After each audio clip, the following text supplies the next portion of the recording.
as the world spins faster, demands more, and throws chaos in every direction. Most people seek peace in the wrong places. They chase comfort when they should build strength. They avoid pain when they should learn from it. They flee the storm when they should learn to stand firm within it. Marcus Aurelius, the most powerful man of his time, wrote, "You have power over your mind, not outside events. Realize this, and you will find strength." He didn't pen these words from a life of luxury or ease. He was leading an empire, fighting wars, facing plagues, and enduring personal loss. Yet he discovered something unbreakable within himself. That's what I want to share with you. In this video, I'll offer 8 practical methods, not empty platitudes or quick fixes, but time-tested principles to stop crumbling under pressure and turn it into fuel for growth. These ideas don't just help you survive stress, they help you thrive through it. You, carrying your own burdens, already have what it takes to become unstoppable. You don't need perfect conditions. You don't need the storm to pass. The storm is the path. The struggle is the forge. And pain is the teacher. But here's the truth. Knowledge without action is just entertainment. I need you to do more than listen. Like this video if you're ready to commit to transforming yourself. Comment about the pressures you're facing. Your honesty could lift others. Share this with someone who needs it. Subscribe and join me on this journey. Every moment of this video matters. Take a deep breath. We're about to forge something unbreakable. Write this in the comments. I refuse to fall. I'm becoming unstoppable. First, don't just endure. Master your darkness. Most spend their lives trying to tolerate stress, anxiety, and pain. They build habits to distract themselves and escape. But enduring is just survival mode. Mastering is transformation. Seneca, who faced exile, betrayal, and near death, wrote, "Difficulties strengthen the mind as labor strengthens the body." He didn't preach comfort. He taught resilience. Picture this. Life's pressures aren't chains to break, but a forge to shape you. When stress crashes in, and it will, your instinct might be to shrink, freeze, or wish it away. But that instinct keeps you fragile.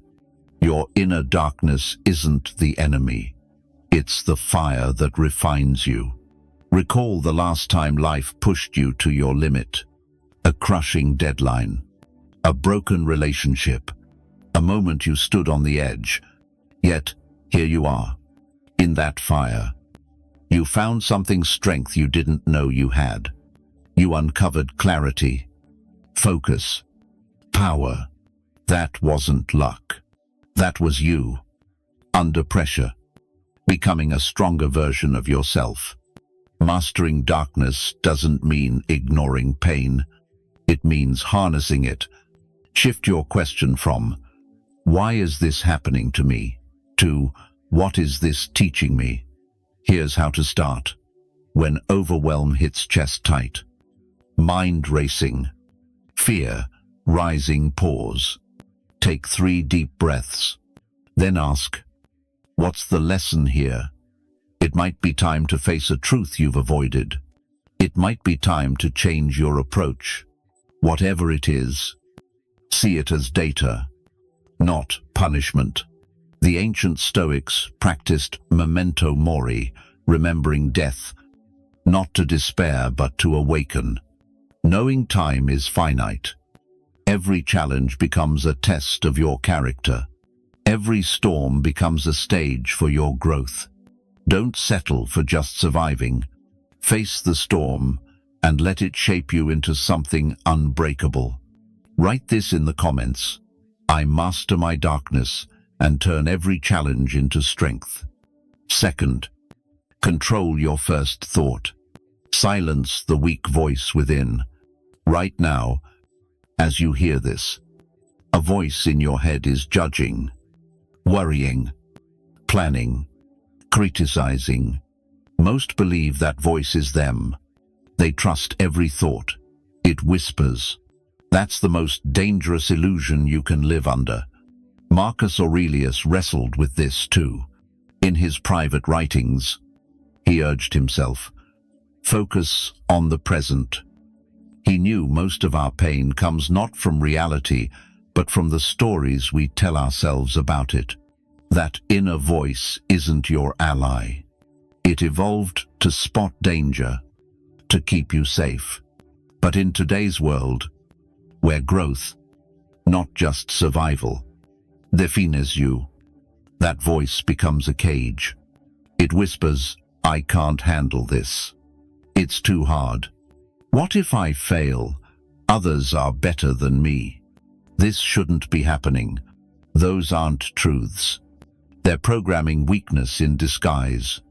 But here's what most miss. You aren't that voice. You're the one hearing it. And the listener holds the power. Imagine catching that first thought like a reflex you can redirect. When stress hits, your brain fires a quick, emotional thought. But between that trigger and your response lies a gap, a moment of freedom to choose. Here's your practice. When pressure surges, seize that first thought. Don't react, just notice it. There's the voice saying, I'm not enough. Pause, then choose a better thought.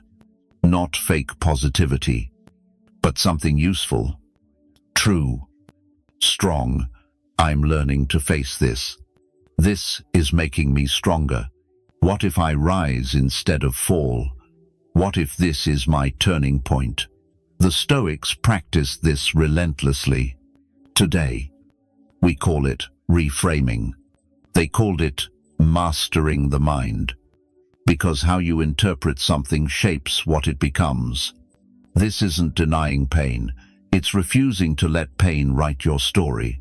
You're the editor of your thoughts, not their prisoner. That inner voice has run wild for years. It's time to fire it and hire a stronger one. Write this in the comments. I control my thoughts and choose strength. Third, turn isolation into a weapon, not a prison. When life overwhelms, your instinct might be to seek comfort, to share, to hear it'll all be okay. Connection is human, even vital. But leaning on others to manage your emotions is a trap. Senetzarot. True happiness is to enjoy the present without anxious dependence on the future. He found this truth in solitude, not distraction, in isolation. He didn't just survive, he became one of history's deepest thinkers. Isolation terrifies many because it strips away distractions, cushions, and excuses. There's no one to blame, no one to lean on. That's daunting. But here's the truth in solitude. Legends are forged. It's where you meet the raw, unfiltered version of yourself. Unseen and unpraised. Think of the greats, the writer alone with their thoughts, the athlete grinding while the world sleeps, the entrepreneur building in silence while others party, the student studying while peers scroll social media. Isolation isn't absence, it's the purest form of self-reliance.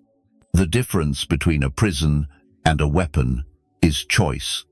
Forced isolation becomes a cage, lonely, bitter, stifling. Chosen isolation becomes a blade sharp, clear, enduring. Start small, 1 hour a day of voluntary solitude. No phone, no music, no distractions, just you and your thoughts. At first, your mind will scream to escape. That discomfort is the forge of resilience. Push through. and you'll find a version of yourself that doesn't need validation, constanoise, or approval to feel alive. A version that stands tall alone because it's learned to embrace solitude. Use solitude to audit your life. What's working, what's not? What truth are you avoiding? What dreams are waiting for you to fight for them? The strong don't fear being alone. They crave their own company.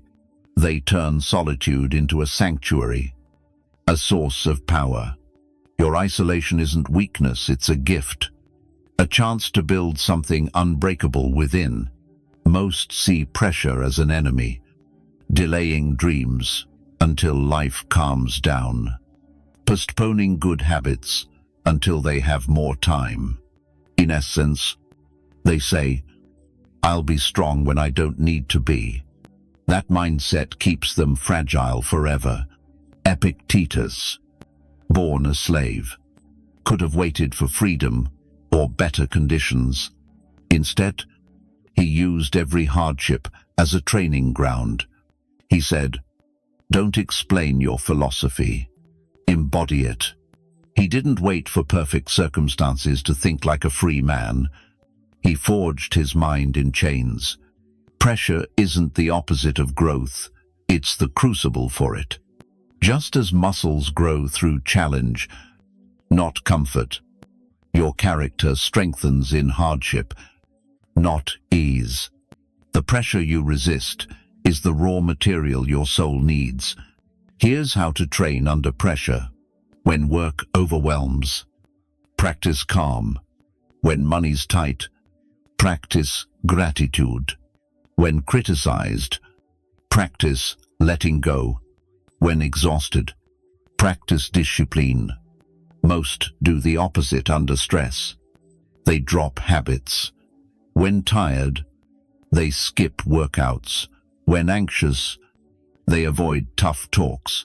Champions know victory isn't won in perfect practice sessions, but in the final moments when everything's on the line. They don't succeed despite pressure, they succeed because of it. See every stressful moment as a workout. Traffic jams train patience. Annoying colleagues train emotional control. Financial struggles train resourcefulness. Health setbacks train resilience. When you view stress as training, not torture, your nervous system calms. You're no longer a victim of circumstances, but a student of life. Here's your rule: never waste a crisis. Never waste pressure. Never waste hardship. Use every challenge to become the person you aspire to be. Those who rise under pressure aren't lucky. They've trained for months, years, turning setbacks into opportunities. Pressure points into power. Don't wait for perfect conditions to become great. Start building resilience now, with what you have. Write this in the comments: I train under pressure and grow stronger. Fifth, make pain pay rent. Turn every blow into strength. Pain will visit your life, invited or not. The real question isn't whether you'll face failure, betrayal, or loss. It's whether you'll let pain hijack your mind or make it earn its keep by transforming it into something useful. Imagine pain as a tenant. You can't evict, but you can demand it. Builds you up. Marcus Aurelius said, "The impediment to action advances action. What stands in the way becomes the way."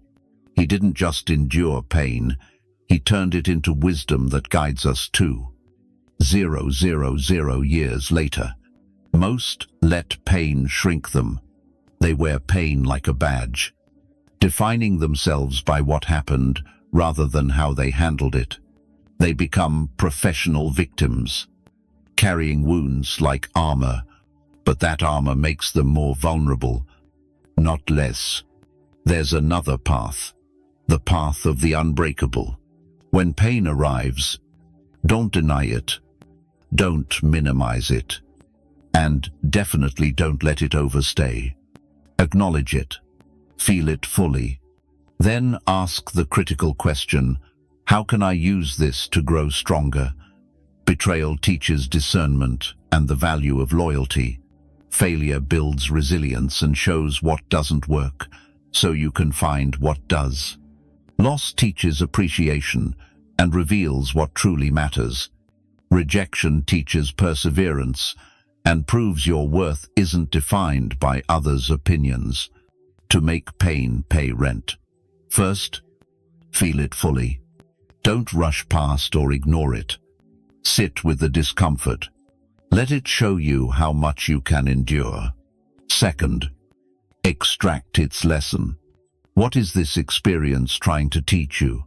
Maybe it's a boundary you need to set, a habit you keep repeating, a skill you never thought to develop. Pain always carries a message. Your job is to decode it. Third, use that lesson to serve others. Your deepest pain often becomes the foundation for your greatest contribution. Those who've battled depression can guide others to hope. Those betrayed can teach trust. Those who've lost everything can show what truly matters. Scars aren't signs of weakness, they're proof of survival. Pain isn't your identity, it's a lesson you've lived through. Don't let it define you, let it sharpen you. Write this in the comments. I turn every pain into strength. Sixth, act in silence. Let discipline speak for you. In a world obsessed with shouting every intention, sharing every struggle, and flaunting every small win, the strongest choose a different path. They work quietly and let their results roar. Epictetus taught, for the most part, keep silent, or if you speak, say only what's necessary and brief. He knew true strength doesn't need an audience. Real progress doesn't crave applause. Transformation happens in quiet moments when no one's watching. Talking about plans tricks your brain into thinking you've already done them. Psychologists call it social reality. You get a dopamine hit from praise for intentions, sapping your drive to act. You become addicted to planning, not doing. Look around. Those loudest about goals often move slowest toward them. They're busy curating an image, not building substance. Silent discipline is different. It's rising at feme, to chase your dream while the world sleeps. It's saying no to distractions because your work matters more.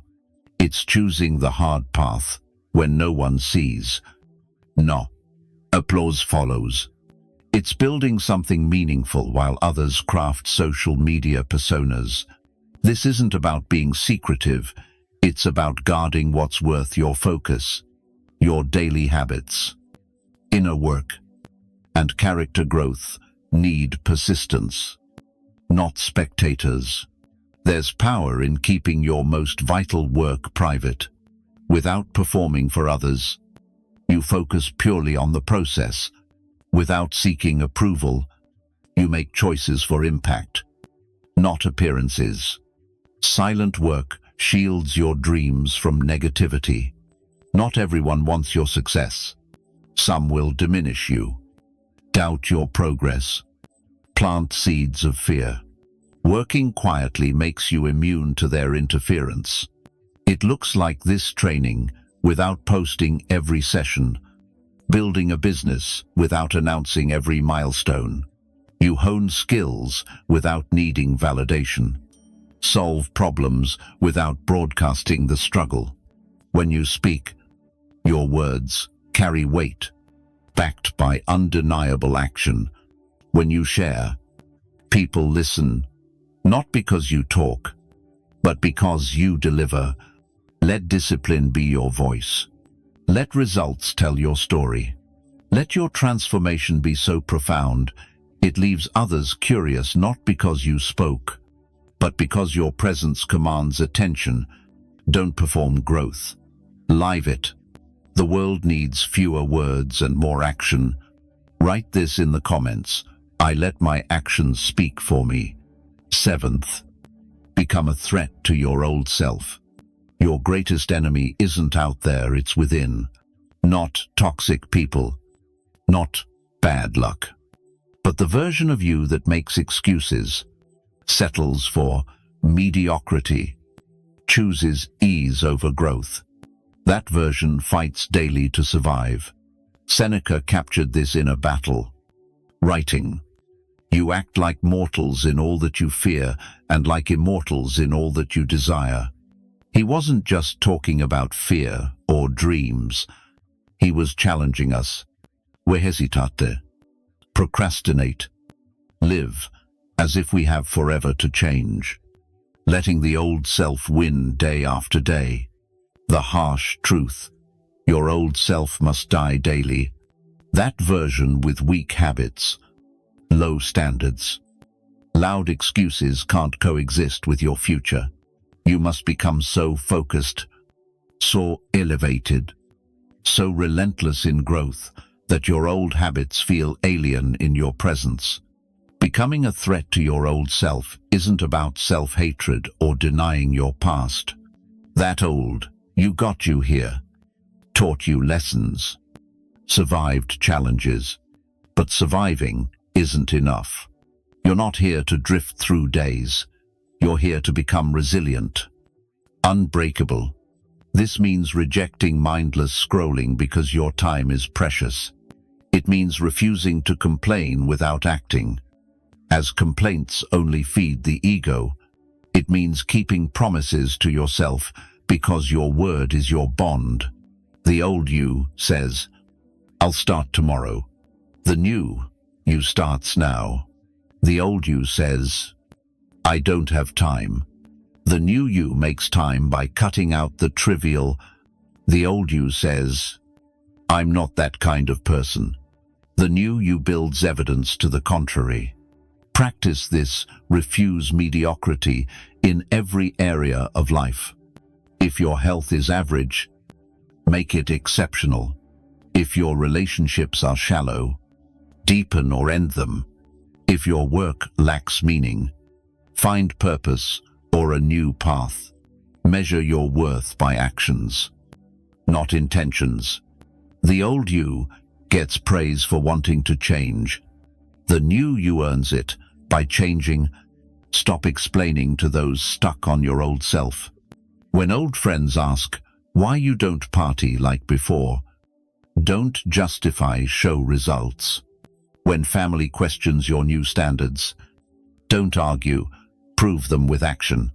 Some cling to your old self because it comforts their stagnation. The danger of becoming a threat to your old self is its permanence.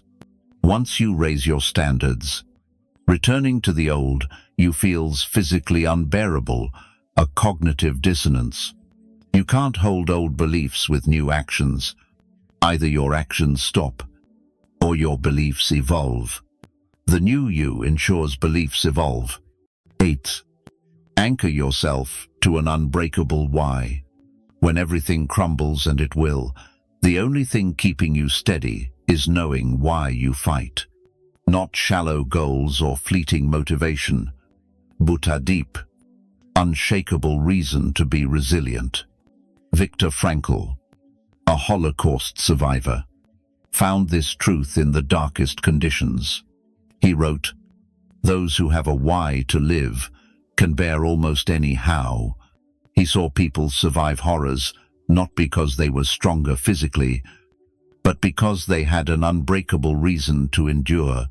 Most people's motivation is shallow success for looks, health for vanity, discipline for admiration.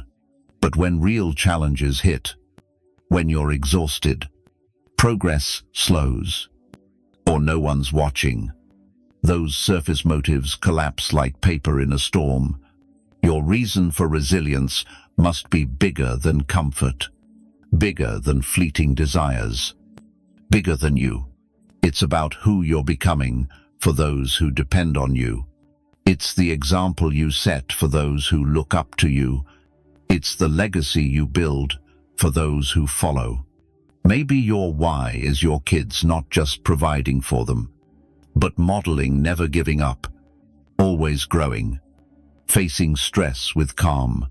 Maybe it's your parents who sacrificed for you, and your resilience honors their efforts. Maybe it's the old you who needed someone like the person you're becoming. Maybe it's everyone who doubted you, and your unbreakable spirit is your answer to their skepticism. Or it's everyone who believed in you when you doubted yourself, and your transformation proves their faith wasn't misplaced. Find your why by asking, if you had 1 year left, what would you regret not becoming? Not what you didn't achieve, but the version of you left behind. Your why must move you to tears when you think of it. It must matter so much that giving up feels impossible. When you're tired, your why fuels you. When you're scared, it gives courage. When tempted to settle, it reminds you, settling betrays everything you stand for. Write your why down. Be specific. Be personal. Make it so powerful that reading it months later stirs your heart and ignites your resolve. The ancient Stoics knew nothing great is built without a great reason. Techniques fail. Motivation fades. Circumstances test you, but a deep, soul-stirring why carries you through any storm. Don't just want to be unbreakable, need to be unbreakable for something greater than yourself. You now have 8 methods to shift from surviving stress to thriving through it. But knowing isn't enough. Reading isn't enough. Understanding isn't enough. All that matters is what you do with what you've learned. Marcus Aurelius wrote, "Waste no more time arguing what a good person should be. Be one." The same applies to being unbreakable. Don't just think about it, become it. Your transformation doesn't start tomorrow or when conditions are perfect. It starts now, with the challenges you face. Those challenges aren't happening to you, they're for you. They're your training ground, your classroom, your chance to prove yourself. The person who started this video and the one finishing it can be different, but only if you choose change. Start with one method. Master it. Then add another. Build your unbreakable spirit. One choice. One challenge. One victory at a time. Like this video, if these methods resonate, share it with someone who needs it. Subscribe, because your journey to becoming unbreakable is just beginning. The world needs more people who don't collapse under pressure. People like you. Prove your strength. Write this in the comments. I am unbreakable, and my journey to strength starts now.